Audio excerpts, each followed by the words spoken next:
that reflect current and future needs and support communities' health, social, and cultural well-being. We recognise the need for affordable housing, but we question the Council's prioritisation of housing over other considerations on this specific site, when it promotes developments elsewhere that prioritise job creation over housing. We advocate for exploring alternative solutions and a more balanced approach to development that considers long-term community needs. In summary, we have shown that the replacement facilities will not meet current or future needs, and that the land is therefore still required for the purpose for which it is currently held. This conclusion is supported by extensive data collected by the campaign. The Council argues that while there is a difference between the facilities currently available and the new recreation facilities proposed as part of the development, this will not have a disproportionately negative impact on the protected characteristics. Officers instruct the Cabinet to strike a balance between different land uses in the light of wider community interests, taking a broad view of local needs. But this is not the legal test. We therefore ask you to reject the recommendation before you and not to appropriate Bertie Park for this social housing scheme. Thank you. Thank you.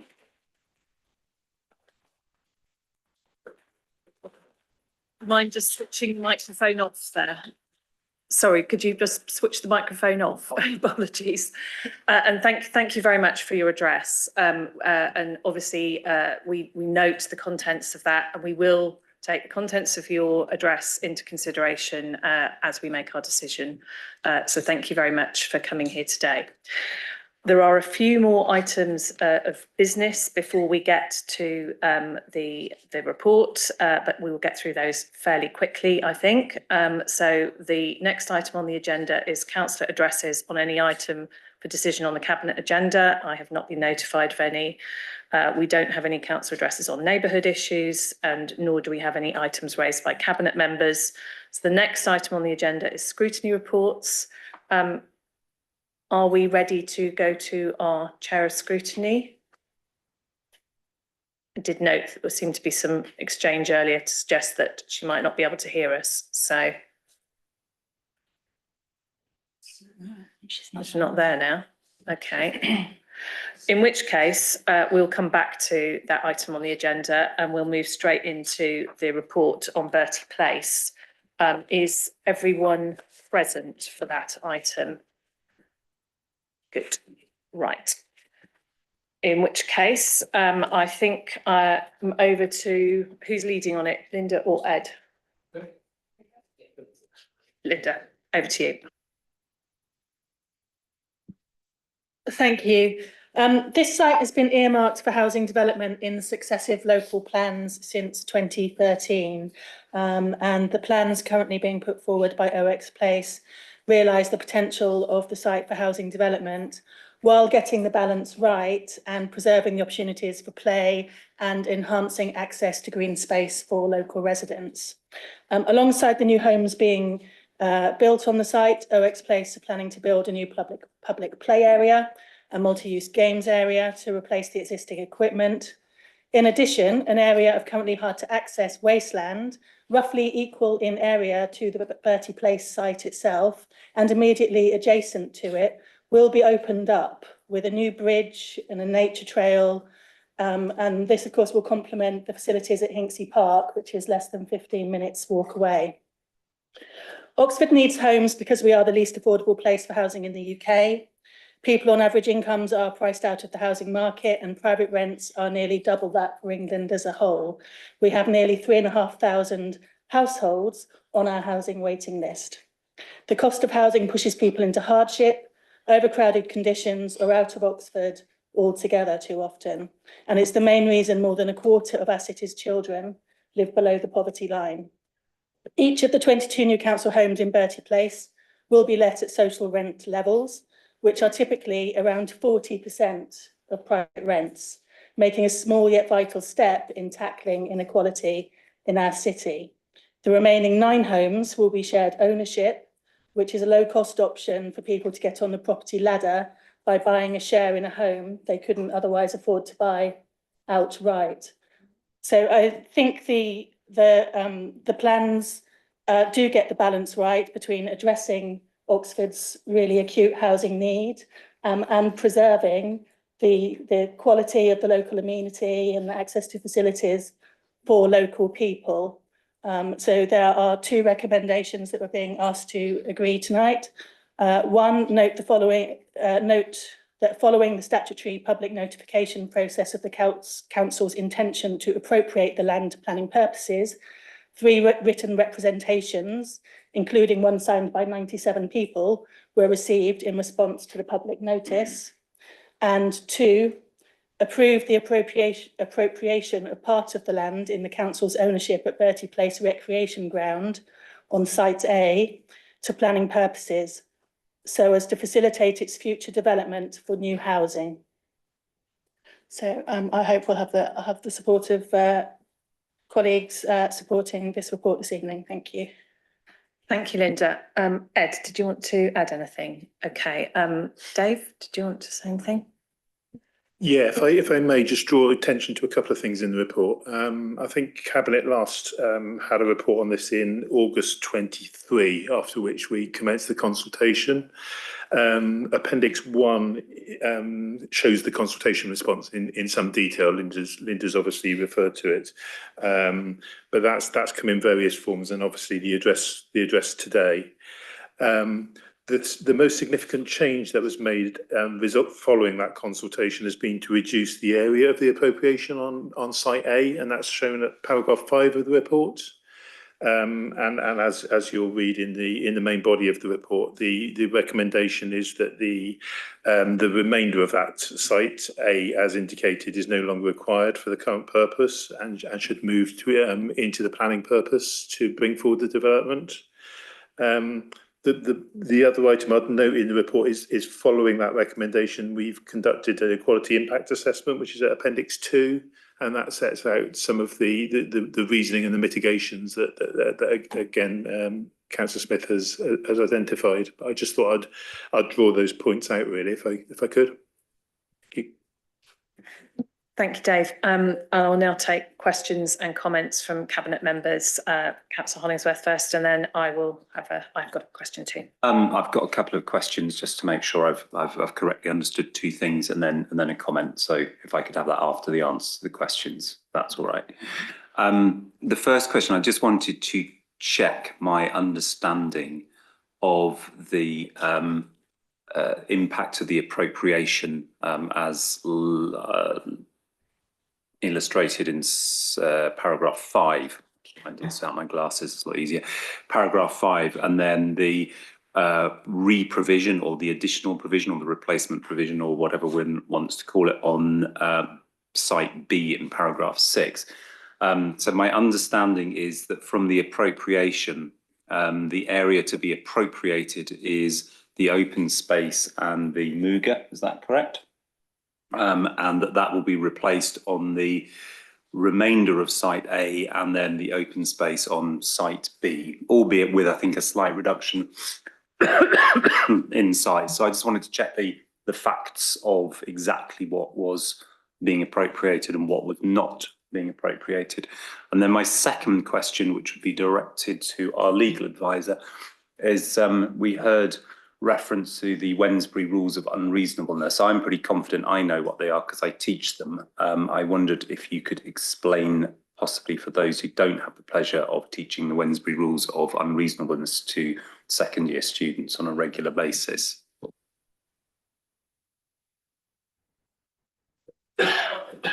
Thank you. So do you want to go first, Dave, and then we'll come to Emma? I'm not going to attempt to answer the second bit. So yeah, just to be really clear, the land that we're proposing is appropriated for a planning purpose. Is the red line plan at paragraph 5. So that's the land where it is proposed for the housing development essentially. What's being excluded from that is the area that's carved, the corner that's carved out of that, which is the new location for the playground and the mugger. So the intent is to leave that for a recreation purpose as it is now, because that will be re-provided as part of the new development. Site B is essentially, in terms of appropriation, is being left as it is, as open space. But there is the intent to put a nature trail path around that and a new bridge to access it, so it's more accessible and usable. Thanks, Dave. Emma. Thank you, Councillor Hunsert. I feel like I'm back at university again. So Wednesbury and reasonableness is a tool that is used in assessing applications for judicial review when somebody is looking to challenge the decision of a local authority. A decision can be claimed to be unreasonable, but it can also claim to be Wednesbury unreasonable, which means that it's so irrational no reasonable person could have taken the decision. It is a higher level of test, a higher threshold, and stricter than just merely claiming that a decision was unreasonable. Yeah, thank you very much. That's helpful. The test is a rather higher one than just being unreasonable. It's as you say, so unreasonable that no rational person could reasonably have made it. If I understand correctly, then from the two answers, what we have is a re-provision of open space in a slightly different place, and I accept in a slightly different form, and the provision of the two play areas, one involving, to fit them in, I'm sure, both of them slight relocation, and from the presentation in a perhaps slightly smaller form. My view is that doesn't meet the test of being so unreasonable that it passes the Wednesbury rules of unreasonableness. I don't think it passes the common sense assessment of unreasonableness personally. So They're not slightly different. Excuse me, I'd like to be able to hold this meeting properly in public. So okay. we will please do not interrupt this meeting. Thank you. So my view of what would be unreasonable is to accept the proposition that's been put to us by the objectors, which would not involve a slight or moderate or a reduction. I'm not going to get into bandying words about the degree of reduction. It's a reduction. I don't think it's significant. That's my view. What would be, I think, unreasonable is to prevent any housing on this site, which would be the effect of a decision not to appropriate. So on that basis, I will be supporting the recommendation that's been put forward. Thank you. The question I had for Dave, I think he may actually really have addressed now, but I think there has been a bit of misunderstanding about the changes in the appropriation of the land and the reduction in the site for appropriation. So just for utter clarity, Dave, could you possibly say one more time why it is that the land that we are seeking to appropriate in this recommendations, this report, has been reduced following consultation? Yes, I mean that is broadly the intent has always been to re-provide, albeit in a slightly smaller area, the to be clear, a roughly 10% reduction in the playground and a 25% reduction in the mugger area. To re-provide that in the scheme, I think when we brought it to Cabinet prior to the consultation, the proposal was to appropriate the entire site, and then as it's developed, to reappropriate something back into recreation use. I think this approach is showing the intent much more clearly, in that part of the site remains in that recreation purpose throughout. So there won't be the double transfer of that recreation land, essentially. Thank you. That's how I had understood it, but I understood. So I had heard other people misunderstanding it, so I thought it was probably important to make that clear. Are there any other questions or comments from other members of Cabinet? No? Okay. In which case, I would like to put this to the vote. So we have in front of us two clear recommendations: to note the public consultation as set out in the report, and to approve the appropriation of land. Can I take a show of hands on those in favour of those two recommendations? Thank you very much. That is unanimous. So I know that is not what you wanted to hear, but that is the decision of this Cabinet. We have in mind the severe housing shortage that we have in our city, and I think this is a balanced decision. Fit a lot of people in there, couldn't you? Your whole housing policy is. I don't want to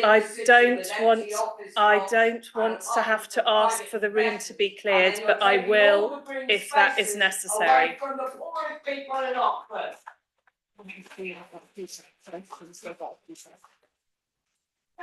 You're very welcome. You're very welcome. Debenhams is not owned by the City Council. Debenhams is not owned by the City Council. I'm going to call this meeting to a halt.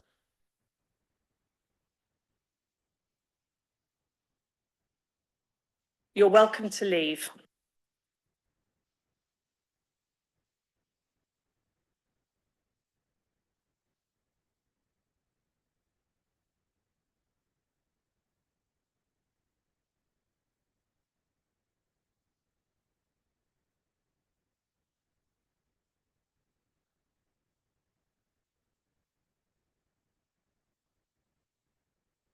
Sorry, there is no other opportunity for public speaking in this meeting, I'm afraid.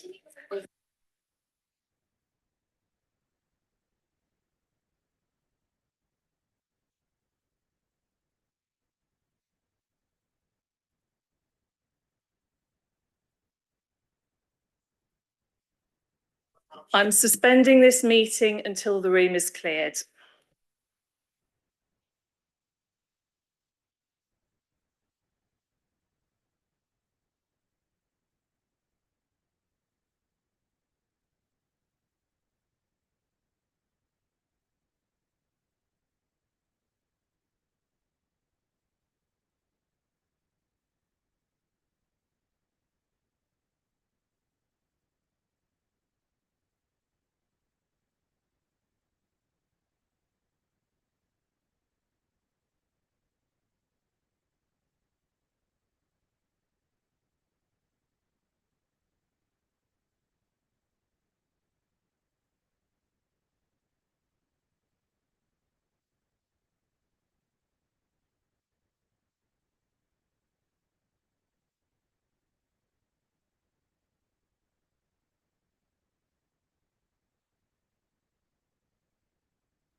Right. I am sorry about that, and I am very sorry that people were sufficiently upset that they disrupted a meeting and democratic decision making. It is a great shame, and I do understand people's emotions about these issues. However, we do also have a duty to consider things in the round, and that includes making sure that we are making adequate provision for social housing in Oxford. I am now going to move us on to another item where we have had two members step outside for this item, and that is the option agreement on the disposal of land relating to Foxwell Drive. Can I just check, is anyone going to want to raise any items on the confidential agenda on this item? No? Okay, in which case we can continue on this item. And welcome.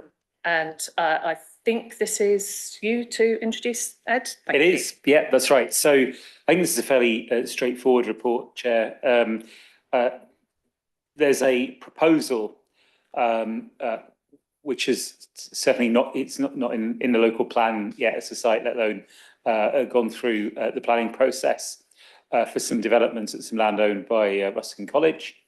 And in order for that development to proceed, some access would be needed over some land that we own, or at least it's quite likely it would be needed. So the council has got a decision to make about whether it might grant an option agreement, so that if that development were to get planning permission, would we release the land for the access? The recommendation in the report is that we should do this. And I think in doing so, we are looking really exclusively at the property side of it, and the considerations set out in the confidential appendix, which provide an account of that. Now, of course, there will be questions over whether the development there is a good idea or a bad idea, whether it's compliant with national and local planning policies. Those, I guess, will be tested when the local plan comes forward. They'll be tested again if there's a planning application. And I don't think, in this particular instance, we want to get into that. That's not really our concern tonight. Our concern is simply with the granting of the option agreement and the terms set out in the confidential appendix. I'm certainly satisfied, having reviewed them, that it's something I'd like to recommend to Cabinet. It would be, I think, the right thing to do for the City Council and local people. So I'd like, with that, to move the recommendation, and Ted's here and can say any more that's needed or answer any questions. Thanks very much. Ted, did you want to add anything? I've got nothing to add at this time. Thank you. Okay. Has anyone got any questions or comments on this report? No? In which case, can we move straight to the vote, and can we approve the recommendations as set out in the report? Okay, thank you very much. Thanks, Ted. And I am conscious of the fact that we skipped over scrutiny earlier because Catherine wasn't on the call at the time. Catherine, do you now want to speak to us about the scrutiny items, please? Sure. And just to clarify, I was there, the sound wasn't working. I think that was the issue, and we had to re-log in to get the sound, but it's now all working. So just thank you very much for attending, Councillor Brown, the last scrutiny committee meeting. And I think Ms. Tuller was there as well, and to thank him as well. There were no recommendations from the committee, but the item that we discussed was around the LGA Corporate Peer Review Challenge and the progress review.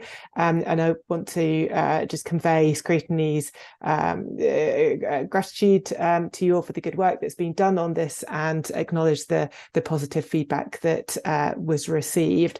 A couple of points were raised during the discussion. One which was around just some clarification from the feedback in the progress report from April around two items. One is around their prioritisation recommendation, which was around matching the council's ambitious plans to resources required. So there's a clarification around that, and also around how the City Council benchmarks its ODS, its wholly owned company, against other similar wholly owned companies by other authorities. There were also a couple of clarifications around the long-term vision for the facilities in the town hall in the action plan update on a couple of the outstanding items, and also around the regeneration recommendation within that, and the actions to do with engaging with communities in the regeneration process. But as I say, nothing came from that in terms of formal recommendation. Moving now on then to the Climate and Environment Panel on the 10th of September, we did have a number of recommendations relating to a couple of the reports. The first with the annual air quality status report, and I'd like to thank Councillor Railton and Pedro Abreu for attending on that item. And for that, there were 3 specific recommendations which you have before you. One was writing to central government to ask for resourcing related to the council statutory air quality obligations. And the reason for this was that there had been a change in government since this had been last communicated. There was also an acknowledgement of the significant improvements around the Botley Road in terms of air quality because of the closure, but recognising that at some point the Botley Road will reopen, looking at plans to mitigate any reversing of these improvements in air quality when that eventually happens.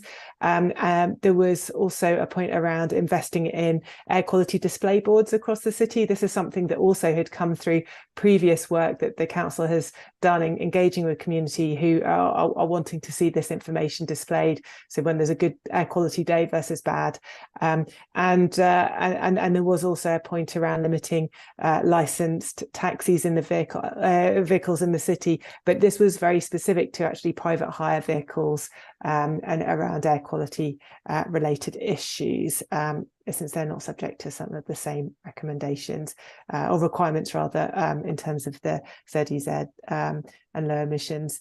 I can pause here if you want to respond to that, or I can also just say a few words about the ZCOP expansion recommendation as well, whichever you prefer.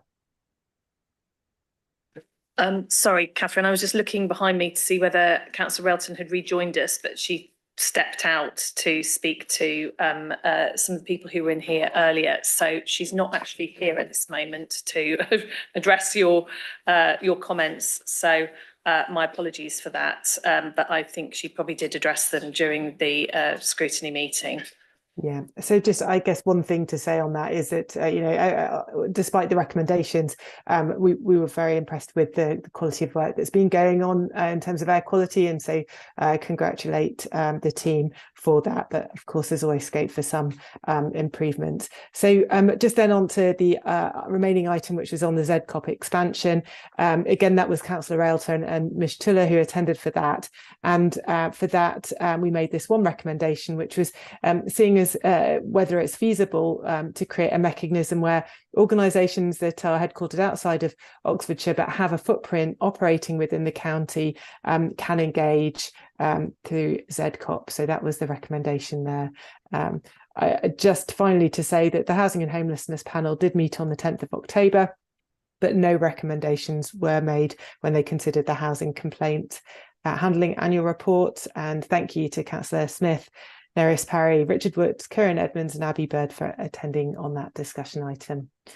So unless you've got any questions, I'll hand back to you. Thank you. Thank you, Catherine. Mish, did you want to address either of the 2 items that are in Anna's name?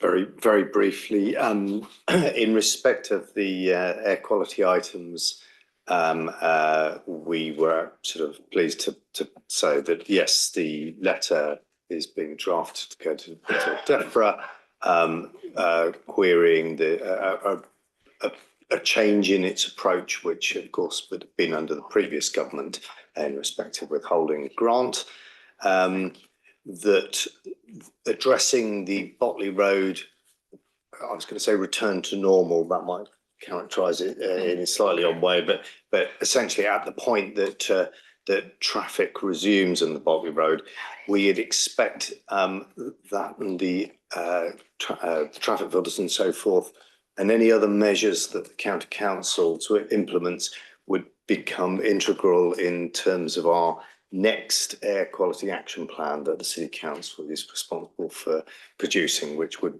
essentially cover the second half of this decade.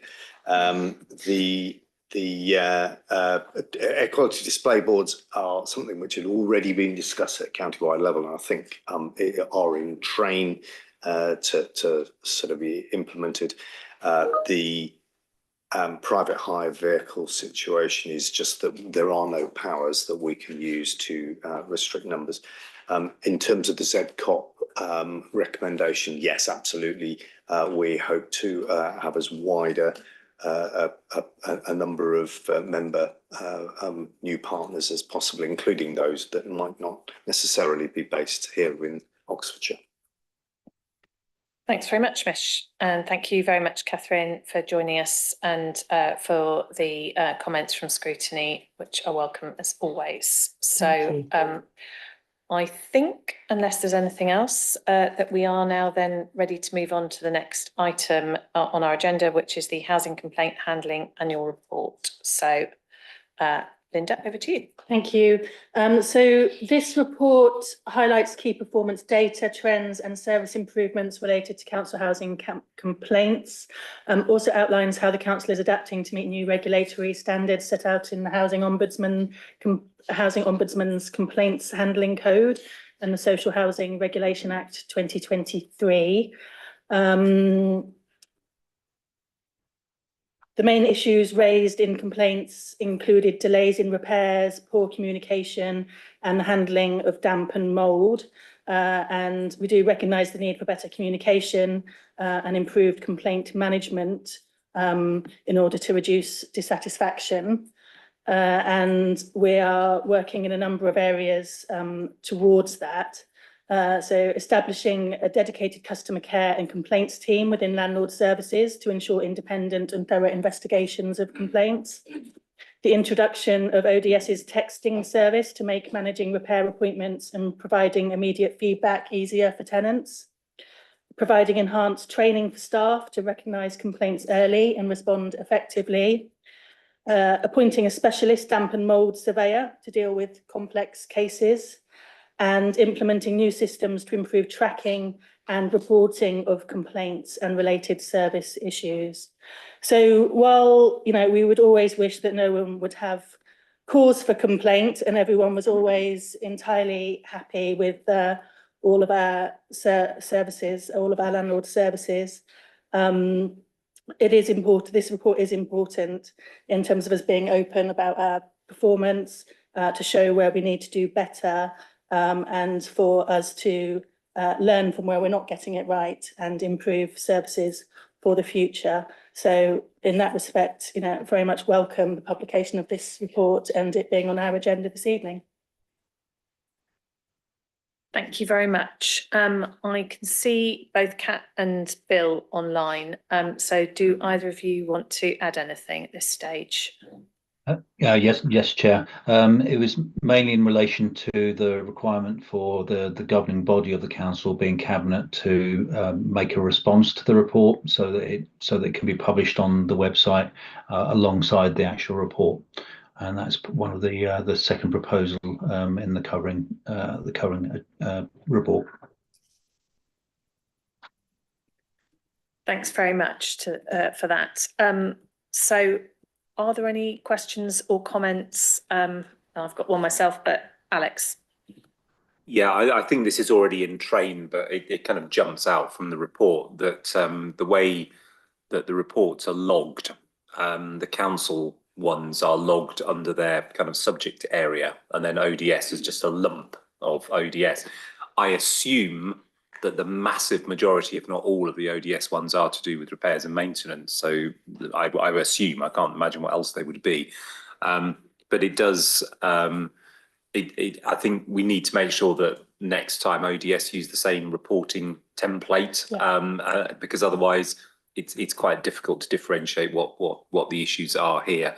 As I said, I assume, unless Bill or Kat think otherwise, that almost all the ODS ones will be some kind of either property maintenance or there'll be grounds maintenance on HRA land. But it would be, yeah, I see a big nod on that last one. But for future reference, it would be really helpful to have the same headings. Yes, Councillor Hollingsworth, if I may come in, that is an area that's being looked at. We're reprioritising additional keywords as we enter into the realms of robots, to actually categorise which of the ODS repairs, and the bulk of them were repairs. Obviously, we've got 35,000 repairs going through, and almost 57,000 transactions in people's homes from ODS, so including gas servicing. But yes, the categorisations have been recognised, and they will be much improved for next year's report. And a breakdown of a sort was provided to the leaders meeting on Monday this week. Yeah, thank you for that. I mean, I have to say, the figure that you've just given us, Bill, does slightly put the number of complaints into context as well. And I do wonder whether for future reports we might have that, some kind of context about the number of cases that are being dealt with in any of these categories. So, you know, the number of tenants that are being managed, the amount of complaints or issues that are raised in terms of antisocial behaviour. I'm assuming when we have complaints that are related to antisocial behaviour, it isn't just someone saying there is antisocial behaviour, it's someone saying this is antisocial behaviour that hasn't been dealt with appropriately. So again, I think that there would be a bit of context that we could potentially put in here, which would be helpful. And I think you said in the meeting that we were both in on Monday that we might also see in future if we can feed in members' casework to sort of add to the picture that is being shown here as well, which I think would be very helpful. The thing I said in that meeting is that I think this is incredibly valuable information to the council. Like as Linda said when she introduced the report, obviously we don't want anyone to have to complain, but actually we're very grateful when people complain and let us know when they're not having the service that they think they should be getting, because that allows us to improve it and to make the changes that are needed to provide the service that we want them to have. So I will also reiterate the comments that were made by the other group leaders in that meeting, which to say that this is a really very good report and it does set things out extremely well.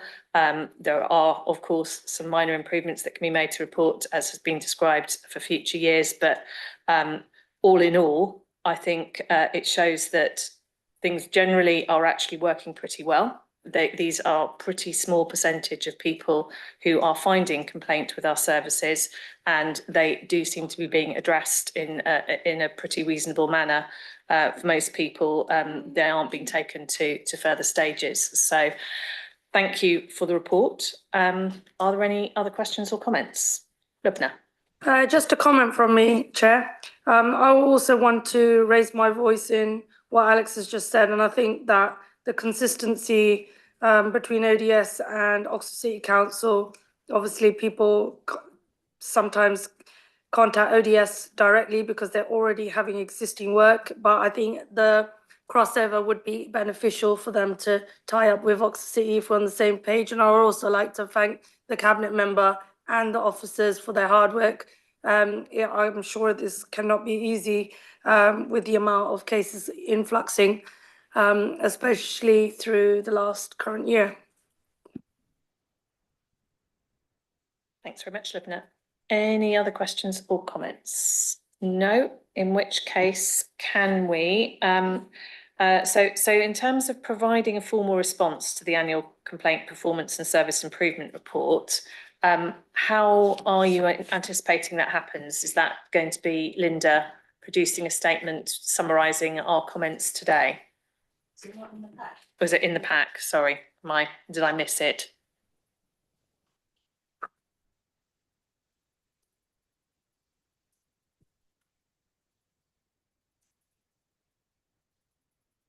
So is it? There's certainly a draft response which has been approved by Linda. Well, it doesn't seem to appear to have made itself into the actual pack. I'm certainly not seeing it. So if there is such a thing, I mean, I'm more than happy to delegate to Linda the ability to approve that, but I've not seen it. So. I could read it out. I've got it in front of me. Or should I circulate it after the meeting? I think circulate it after the meeting is completely fine. So just so that I'm absolutely clear, we're agreeing the content of the annual complaints performance and service improvement report, and we will provide a formal response, which we are delegating to Linda, who is kindly going to share it with us but that is what we are agreeing. Is everyone happy with that? Agreed. Thank you very much. And thank you very much, Bill and Kat. So good piece of work.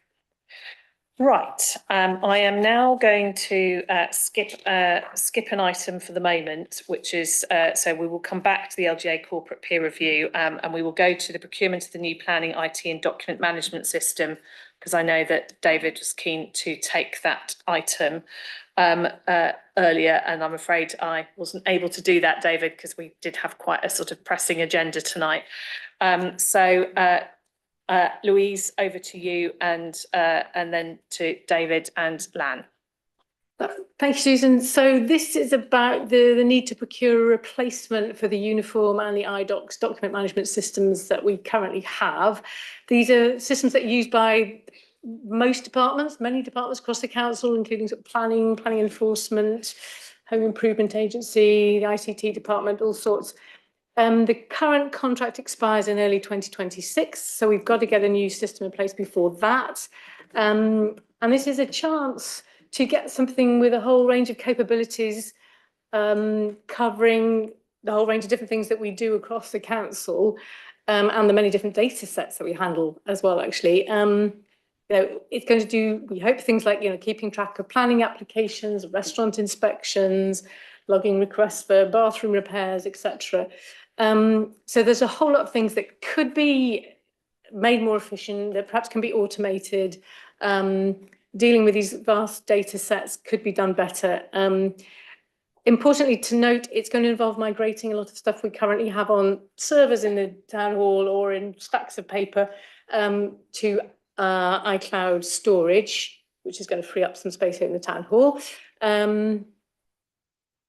So with all of those, all sorts of different things that are going to need to be done. We're not just guessing what's going to need to be done. We've held workshops with all the different current users of the uniform and iDocs system, and actually got an external consultant to help report on exactly what the specifications are that the new system will need to satisfy. And crucially, it's going to need to be flexible enough to cope with the goalposts moving as legislation around the work that the council does changes. So it's an incredibly complex project. It's going to be funded from the ICT budget, but it's being led by the planning and regulatory services. Thankfully, we're very fortunate to have Lan Nguyen on the screen there in the team, who not only, he really understands ICT and data in a way that us mere mortals probably don't. But he's also now got an overview of all the council operations that we need this system to be able to deal with. So I think on that, I will hand over to him now in case he wants to flag any particular issues with the contract.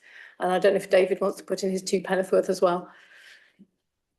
But over to you, Lan, thanks. Lan, over to you. Lan. Thank you. I don't think I have too much to add in terms of what was already said.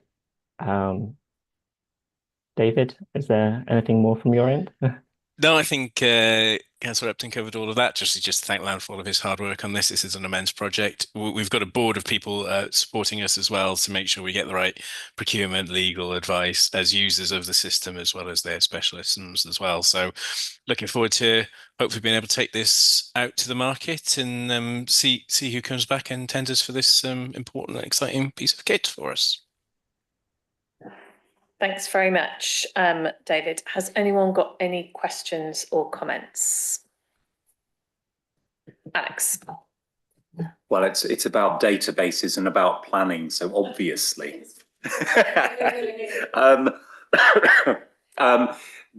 2 questions actually. One is partially been answered by Louise's introduction, but just wanted to confirm the degree to which the digitisation of the paper archive is included within this budget envelope, or whether that will require a separate budget envelope.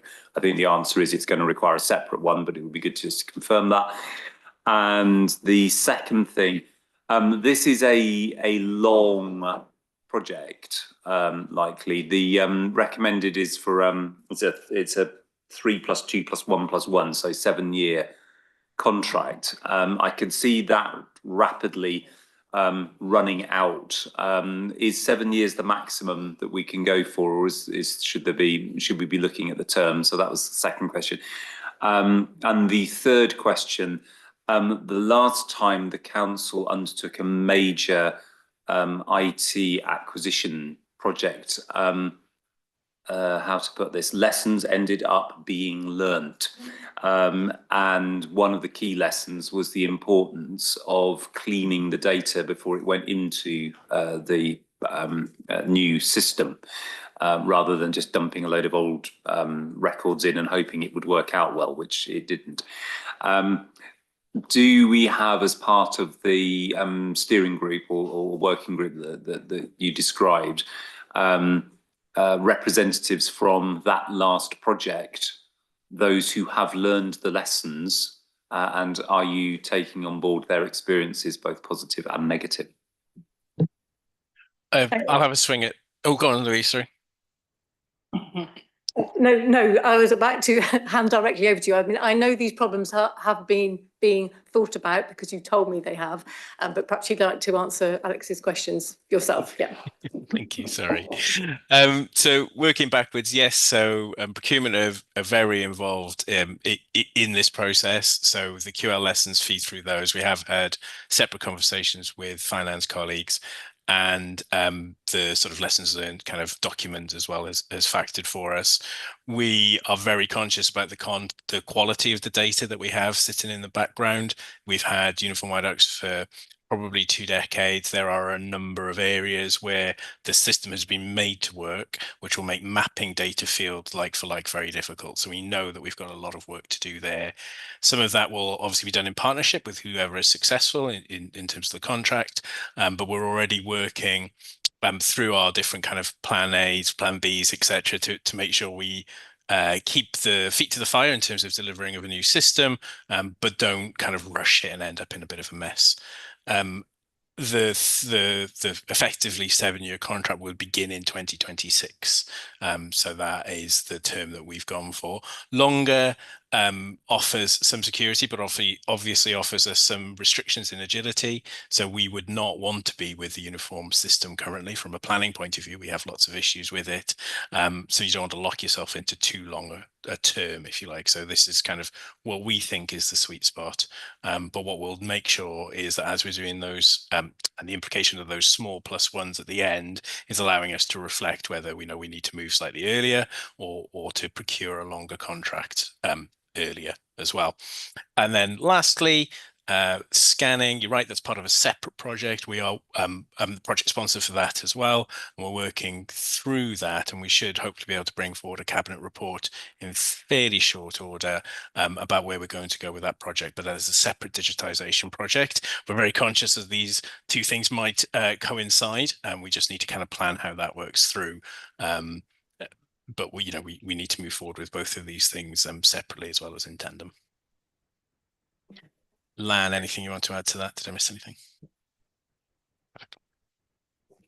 Okay, thank you very much. Any other questions or comments? Joe? Thank you so much. This seems to be something sensible thing to do. 2 questions from me. One, is there any council that is using this system just for benchmarking? And secondly, what are your plans for the change over? Thank you.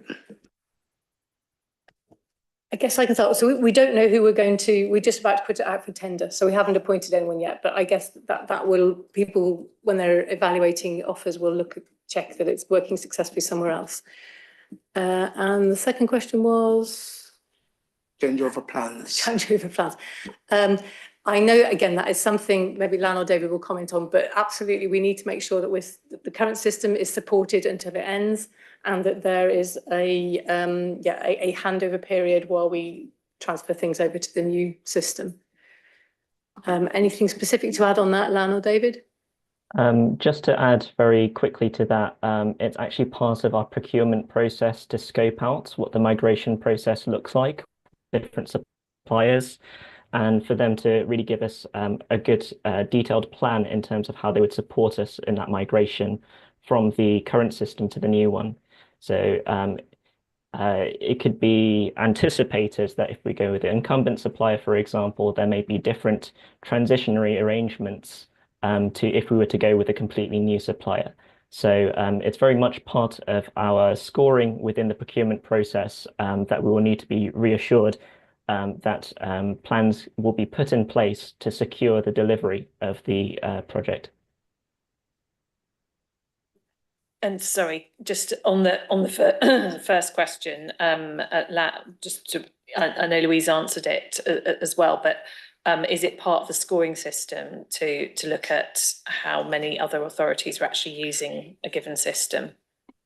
Not sorry, Lan. I was going to say not quantity, but we will be taking references from people who use the system live. We have to recognise that the system will in many ways be bespoke to us. Not many authorities have a single system that covers such a wide range. So we would have to kind of make sure we're comparing apples to apples as best we can. But yes, getting good quality references from people that use the system currently and are active within that space is an important part of what we'll do. Thanks very much. Okay, any further questions or comments? No, okay. In which case, can we move to the recommendations which are set out in the report? Cabinet's recommended to grant project approval for the procurement, and that's set out, and to delegate authority as set out in the report. Can we agree that? That's unanimous. So thank you both very much, and we'll let you go off now. Sorry about that. Thank you. We will now move back to item 9 on the agenda, which is the LGA Corporate Peer Review Action Plan Update and Progress Review Feedback, which is a very long title for a report. And that's for me and for Mish to introduce. So Anna was just complaining earlier that she feels like she's seen this report many times already, so I don't want to spend too long on it. But sorry, Lucy, you're here as well, and you're the person who's actually done all the work on this. So, thank you very much for joining us. I just want to sort of remind people that this is here in front of us because a year ago we had a peer review. As a result of that peer review, we had some recommendations. As a result of those recommendations, we had an action plan. And as a result of all of those things, we had a sort of second visit from the peer review team who came to check up on us and to make sure that we were sticking to our action plan. And this is effectively the report on that visit and the update on our action plan. Suffice it to say that the original peer review was pretty complimentary and helpful.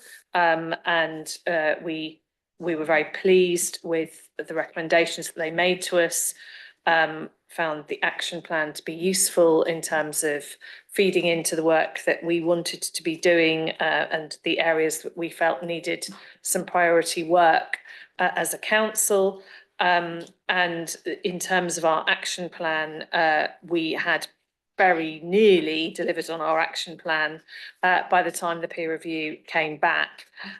So many of the items, as you can see, sort of set out in the report, are already complete, and many others are ongoing. There were really only a couple, I think, that were not actually in either of those two states. I think I'm going to stop there, much to Anna's relief, and then hand over to Mish and Lucy. You will have more useful things to add. Thank you, Chair. Really just to say that of the 60 actions, there's 45 now complete, 15 are in the ongoing space, albeit actually one of those is now complete, so it's now 46, 14. And so everything that is not complete is ongoing. So we haven't got anything that we haven't yet started, hence no reds or ambers in here. It is hence our intention and the proposal set out in the cabinet paper that from here on in, that we monitor this as a corporate management team rather than bring further papers. A couple of these actions do extend into next year, and it seems diminishing returns to keep coming back to the same document. Yes, indeed. Thank you. Lucy, would you like to add anything? I've got nothing to add. Thank you. I think Mish picked up on the point of the further action that's now complete. Thank you, Chair. Thanks very much. Has anyone got any questions or comments? Go on, Anna. No, sorry.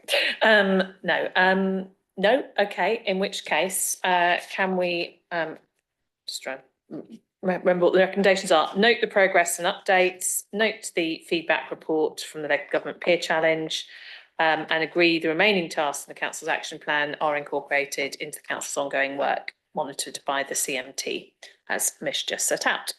Everyone happy with those recommendations? Aye.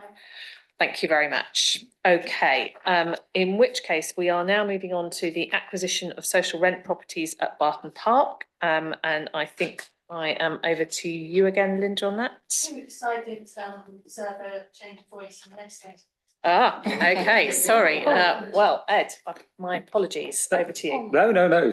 It's a joint report, but the good news is Linda and I agree on it. So they'd probably be a bit more entertaining actually if we didn't. But I mean, I think it's possible. It'd be possible. This is a long report and it's a substantial amount of money. But I think it would be more helpful to give a headline overview about this. So we've got units of social housing built at Barton.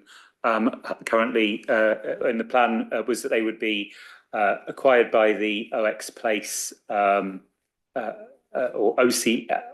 OCHIL, the investment company, and held there. So far, so good. However, since, if you like, that plan was developed, financial circumstances have developed in a couple of ways. One is that interest rates, of course, have gone up, and that makes it more difficult, significantly less financially viable for the investment company to hold them. On the other hand, the housing revenue account actually is able to borrow at a more favourable rate than, in this case, the investment company.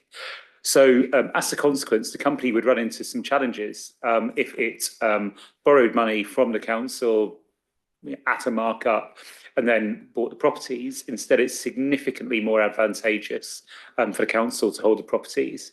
I think our view as members has always been that this is a bit dancing on the head of a pin. It doesn't really matter to us whether properties are held by the investment company, which is wholly owned by Oxford City Council, or Oxford City Council's housing revenue account. As far as we're concerned, it's their council homes at social rents, and the service that people would receive as tenants is really the same. There are a few extra rights which people get actually by virtue of them being held in the HRA.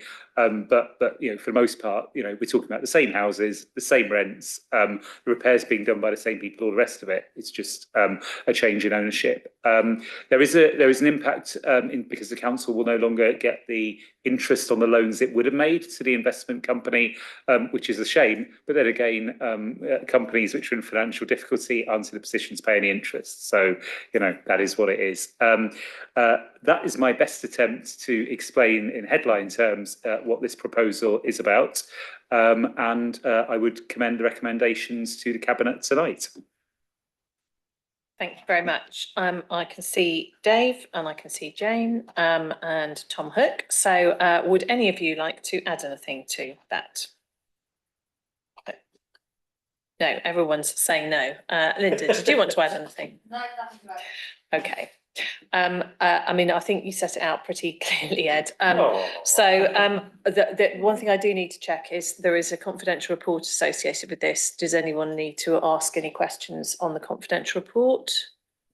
No? Okay. Well, that's good. So we don't have to move into confidential session. So has anyone got any questions or comments on the report? Louise? It's not a question, it's a comment. It's just, isn't this fantastic news?